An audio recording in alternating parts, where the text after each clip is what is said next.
Hello, welcome to crazy jios. আজকে আমি আলোচনা করব ক্লাস 5 অর্থাৎ পঞ্চম শ্রেণীর জন্য রায় ও মার্টিন প্রশ্নবিচিত্র 2026-এর যে দ্বিতীয় পর্যায়ক্রমিক মূল্যায়ন হবে 2026-এ তোমাদের, তার আমাদের পরিবেশ বিষয়ের যে 3 নম্বর মডেল স্কুল আছে প্রশ্নবিচিত্রায় অর্থাৎ বালুরঘাট হাই স্কুল, তার সমস্ত কোশ্চেনগুলো পুরো ভিডিওটার সঙ্গে থেকো।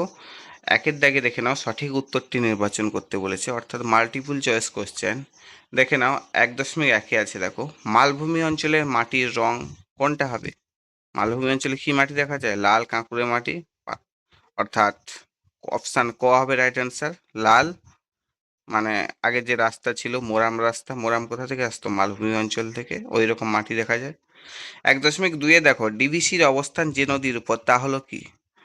ডিবিসির অবস্থান কোন নদীর উপর অবস্থিত? ডিবিসির পুরো নামটা মনে রাখবে, দামোদর ভ্যালি কর্পোরেশন, অর্থাৎ দামোদর নদীর উপর অবস্থিত। অপশন গ হবে রাইট অ্যান্সার। 1.3-এ দেখো সবুজ বিপ্লব যার সঙ্গে যুক্ত তা হলো, সবুজ বিপ্লব কোনটার সঙ্গে যুক্ত?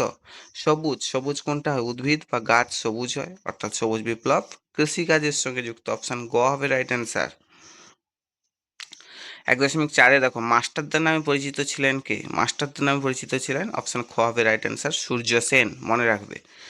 1.5-এ দেখো শিশু দিবস হলো, শিশু দিবস কবে পালিত হয়? অপশন খ হবে রাইট অ্যান্সার, 14ই নভেম্বর পালিত হয় শিশু দিবস। 1.6-এ দেখো শ্বাসমূল দেখা যায়, অপশন খ হবে রাইট অ্যান্সার, সুন্দরী গাছে শ্বাসমূল দেখা যায়, অর্থাৎ যে সমস্ত লবণাক্ত গাছ উপকূল এলাকায় জন্মায় সেই সব গাছেরই শ্বাসমূল দেখা যায়। তার মধ্যে এখানকার মধ্যে অপশান হবে সুন্দরী গাছ, অপশান খ। 1.7-এ দেখো আঁশ নেই এমন একটি মাছ হলো কি?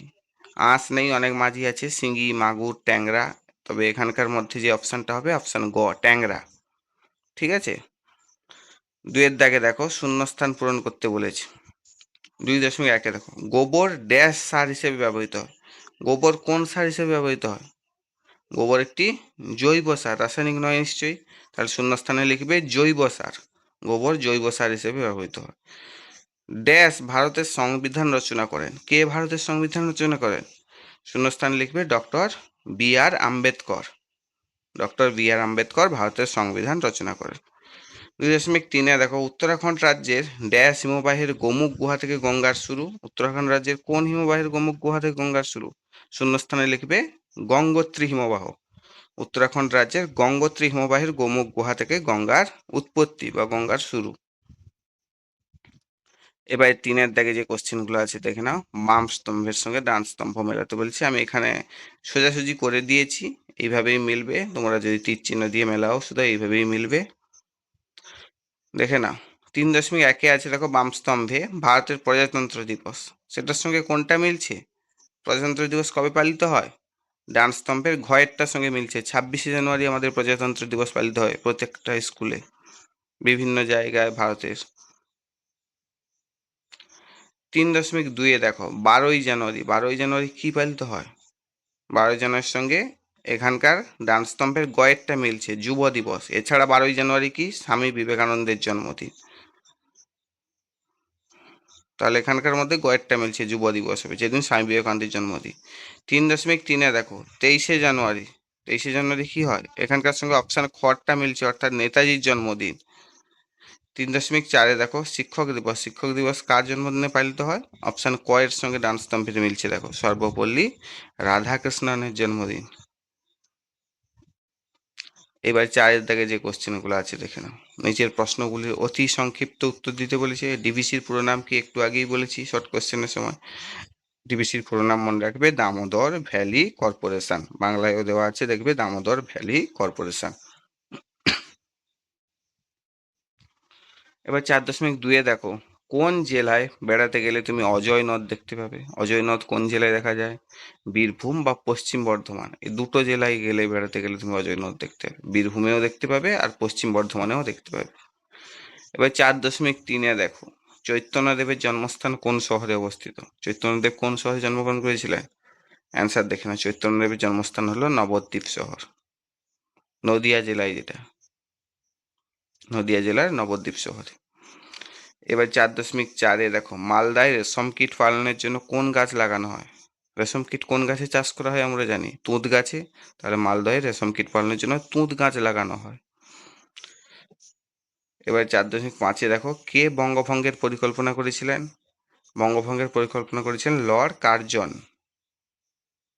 লর্ড কার্জন বঙ্গভঙ্গের পরিকল্পনা করেছিলেন।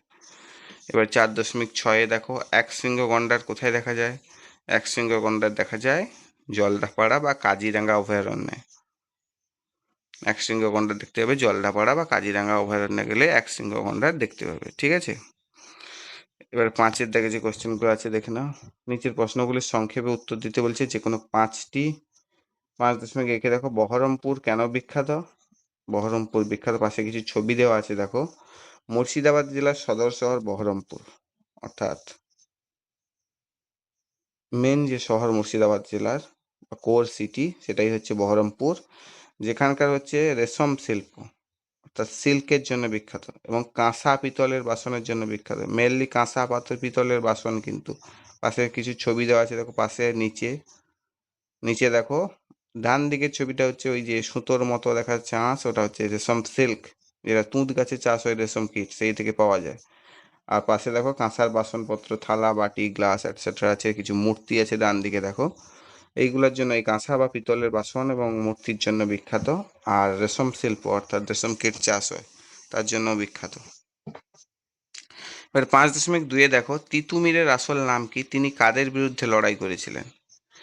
পাশে একটা তিতুমিরের ছবি দেওয়া আছে দেখবে। তিতুমিরের আসল নাম মীর নিসার আলী। মীর নিসার আলী। তিনি ব্রিটিশ শাসন এবং অত্যাচারের জমিদারদের বিরুদ্ধে লড়াই করেছিলেন। তিনি ব্রিটিশ শাসন মানে ব্রিটিশদের বিরুদ্ধে, আর অত্যাচারী জমিদার অর্থাৎ আমাদের জেলা বা রাজ্যে যেসব অত্যাচারী জমিদার ছিল তাদের বিরুদ্ধে লড়াই করেছিলেন, ঠিক আছে। এবারে 5.3-এ দেখো, লুপ্তপ্রায় মাছ কাকে বলে? উদাহরণ দাও। লুপ্তপ্রায় মাছ বলতে সেই সব মাছকে বোঝায় যাদের সংখ্যা প্রাকৃতিকভাবে এতটাই কমে গেছে যে অদূর ভবিষ্যতে তাদের সম্পূর্ণ বিলুপ্ত হওয়ার সম্ভাবনা রয়েছে। অর্থাৎ লুপ্তপ্রায় মানে এখনো পুরোপুরি বিলুপ্ত হয়নি, প্রায় বিলুপ্ত হয়ে গেছে, মানে কিছু সংখ্যা এখনো আছে, তবে ভবিষ্যতে তাদের বিলুপ্ত হওয়ার সম্ভাবনা রয়েছে, ঠিক আছে। এই ধরনের মাছের কয়েকটি উদাহরণ হলো খলসে, শোল, ন্যাদোস, বোয়াল, কই। পাশে দুটো ছবি দেওয়া আছে দেখো, কই আর শোল মাছের, ঠিক আছে। আর গুগলে গিয়ে সার্চ করে বাকি মাছগুলোও দেখতে পারো, বা বইতে ছবি থাকলে দেখতে পারো। 5.4-এ দেখো, ম্যানগ্রোভ উদ্ভিদের দুটি বৈশিষ্ট্য লিখতে বলেছে। ম্যানগ্রোভ জাতীয় উদ্ভিদ প্রধানত দুই ধরনের বিশেষ মূল দেখা যায়। পাশে দুটো ছবি দেওয়া আছে দেখো, একটা হচ্ছে শ্বাসমূল আর একটা হচ্ছে ঠেসমূল। শ্বাসমূল কোনটা? একদম উপরে যে ছবিটা কোশ্চেনের সোজা, সেটা হচ্ছে শ্বাসমূল, যেগুলো উপর দিকে সব বেরিয়ে আছে। সেগুলো কি জন্য? 1 নম্বর পয়েন্ট দেখো, কাদা মাটি থেকে অক্সিজেন অভাব মেটানোর জন্য এই মূলগুলো মাটির উপরে উঠেছে। অর্থাৎ বর্ষা জোয়ারের সময় এই গাছগুলোর কি হচ্ছে, গোড়া যেটা কাণ্ডের যে নিচের অংশটা সেটা হচ্ছে প্লাবিত হয়ে যায়। সেই সময় কি হয়, গাছ অক্সিজেন নেওয়ার জন্য কিছু মূল বেরিয়ে মাটির উপরে উঠে থাকে, যেগুলো বাতাস থেকে অক্সিজেন নিতে পারে, এইটা। আর 2 নম্বর বৈশিষ্ট্য কি? 2 নম্বরে ঠেস মূল দেখা যায়। তারপরের ছবিটা দেখো, নিচের ছবিটা একদম। নরম মাটিতে গাছকে সোজাসুজিভাবে দাঁড়িয়ে থাকে, অর্থাৎ এসব গাছ সবসময় জোয়ারের জলে প্লাবিত হয়, মাটি নরম থাকে, গাছ তো উল্টে যেতে পারে বা পড়ে যেতে পারে। সেই জন্য কি হচ্ছে, নরম মাটিতে গাছকে সোজাভাবে দাঁড়িয়ে থাকার জন্য স্ট্যান্ডের মতো যে মূলগুলো দেখো কাণ্ড থেকে বের হয়ে মাটিতে প্রবেশ করে, এগুলাকে ঠেস মূল বলছে, ঠিক আছে। এবার দেখো, রাঢ় অঞ্চলের কয়েকটি নদ নদীর নাম লেখো। এই অঞ্চলের মাটির ধরন কেমন? 5.5-এ রাঢ় অঞ্চলের নদী হলো দ্বারকেশ্বর আছে, নদ আছে, দ্বারকেশ্বর নদ আছে, শিলাবতী নদী আছে, রূপনারায়ণ আছে, কেলেঘাই আছে, কংসাবতী আছে, অজয় আছে, দামোদর আছে, ময়ূরাক্ষী আছে, ঠিক আছে। রাঢ় অঞ্চলের এগুলো কয়েকটি নদ নদী, নামগুলো মনে রাখবে। দ্বারকেশ্বর নদ, শিলাবতী নদী, রূপনারায়ণ নদ, কেলেঘাই নদ, কংসাবতী নদী, অজয় নদ, দামোদর নদ, ময়ূরাক্ষী নদী, ঠিক আছে। এখানকার মাটি মূলত সব জায়গায় উর্বর। কারণ কি, এইসব নদীগুলো বর্ষার সময় দুদিক জোয়ারের জলে প্লাবিত হয়, ফলে নতুন পলি সঞ্চিত হয়, বলে মাটিগুলো খুব উর্বর হয় এখানকার মাটিগুলো। আর বেশিটাই দোআঁশ, কিছুটা এঁটেল প্রকৃতির। ভূমি প্রায় পুরোই সমতল। উত্তর আর পশ্চিম ধার বরাবর ভূমি ক্রমশ উঁচু হয়েছে, সেদিকে মাটি লালচে, ভূমি কিছুটা ঢেউ খেলানো। যত পূর্ব আর দক্ষিণে যাবে তত সাধারণ মেটে রঙের মাটি দেখতে পাবে। এই অঞ্চলের মাটি তাহলে মেনলি কেমন মনে রাখবে? উর্বর, বেশিটাই দোআঁশ মাটি আর কিছুটা এঁটেল মাটি। এইটুকু মনে রাখবে আর বাকিটা পারলে মনে রাখার চেষ্টা করো। এবারে দেখে নাও 5.6 সবুজ বিপ্লব বলতে কি বোঝো? সবুজ বিপ্লব কি? 1960-এর দশকে, সালটা মনে রাখবে।